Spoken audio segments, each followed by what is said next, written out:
আপনি কি জানেন এই প্রচণ্ড গরমে শুধু রোদে হাঁটলেই একজন মানুষ অজ্ঞান হয়ে যেতে পারে, এমনকি মৃত্যুও হতে পারে। প্রতি বছর এই তীব্র গরমে অনেক মানুষ হিটস্ট্রোকে আক্রান্ত হয়, কিন্তু বেশিরভাগ মানুষ এর লক্ষণ ও করণীয় কী তা জানে না। তাই আজ আমরা সহজ ভাষায় জানব হিটস্ট্রোক কী, কেন হয় এবং আক্রান্ত হলে কী করবেন। চলেন জেনে নেই হিটস্ট্রোক কী। আমাদের শরীর সাধারণত ঘামের মাধ্যমে নিজেকে ঠান্ডা রাখে, কিন্তু যখন পরিবেশের তাপমাত্রা অনেক বেড়ে যায় এবং শরীর আর তাপ নিয়ন্ত্রণ করতে পারে না, তখন শরীরের তাপমাত্রা দ্রুত বেড়ে যায়। যখন শরীরের তাপমাত্রা প্রায় 40 ডিগ্রি সেলসিয়াস বা তার বেশি হয়ে যায় এবং শরীরের গুরুত্বপূর্ণ যে অঙ্গগুলো আছে তা ক্ষতিগ্রস্ত হতে শুরু করে, তখন এই অবস্থাকে হিটস্ট্রোক বলা হয়।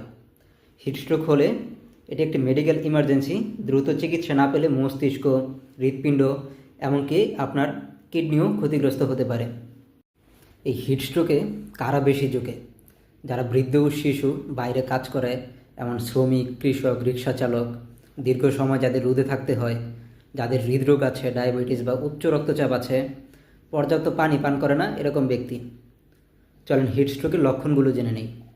শরীর অত্যন্ত গরম হয়ে যায়, তীব্র মাথা ব্যথা করতে পারে, আপনার মাথা ঘুরবে, অতিরিক্ত দুর্বল লাগবে, বমি বমি ভাব হবে, হৃদস্পন্দন দ্রুত হবে, শ্বাস প্রশ্বাস দ্রুত নিতে হবে, আচরণে অস্বাভাবিকতা বা বিভ্রান্তি দেখা দিতে পারে, পেশেন্ট অজ্ঞান হয়ে যেতে পারেন। মনে রাখবেন, অনেক সময় হিটস্ট্রোকে ঘাম কমে যেতে পারে বা বন্ধও হয়ে যেতে পারে।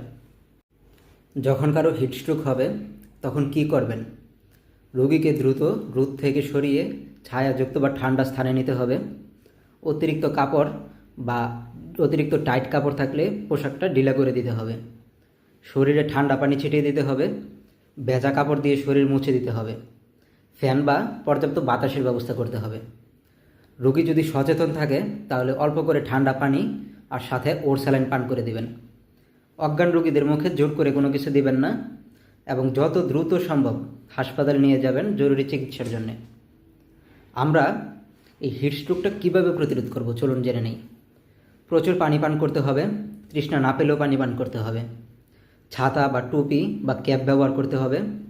হালকা রঙের ঢিলাঢালা পোশাক পরতে হবে, বিশেষ করে সকাল 11টা থেকে বিকেল 4টা পর্যন্ত। অপ্রয়োজনে বাইরে যাওয়া এড়িয়ে চলতে হবে। তরমুজের পানি, ডাবের পানি, ফলের রস, এই জাতীয় খাবারগুলো বেশি করে খেতে পারেন এবং ঘরে যতটুকু সম্ভব ঠান্ডা জায়গায় থাকার চেষ্টা করতে হবে। এই হিটস্ট্রোক সাধারণত ক্লান্তি নয়, এটি একটি প্রাণঘাতী জরুরি অবস্থা।